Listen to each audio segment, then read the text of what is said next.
Brigitte Bardot, vous avez surnommé ce documentaire l'Insoumise. Elle a accepté de vous ouvrir les portes de la Madrague pour cette occasion. Ça a été simple de la convaincre?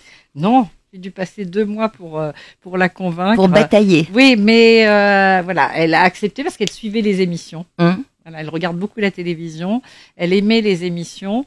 Et ce qui a été le plus difficile, finalement, c'était de la convaincre de venir la tourner chez elle, à la Madrague, parce qu'elle n'aime pas qu'on pénètre dans son univers. En général, elle reçoit les journalistes ailleurs, au cœur de la garrigue, dans un refuge où il y a ces animaux.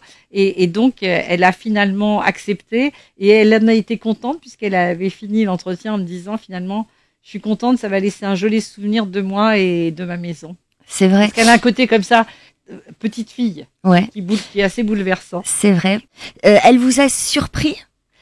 Oui, c'est ce qui m'a intéressé, c'est ce mélange, cette complexité, c'est effectivement ces paradoxes entre même cette femme qui était le sexe symbole et cette toute petite fille qu'elle est restée,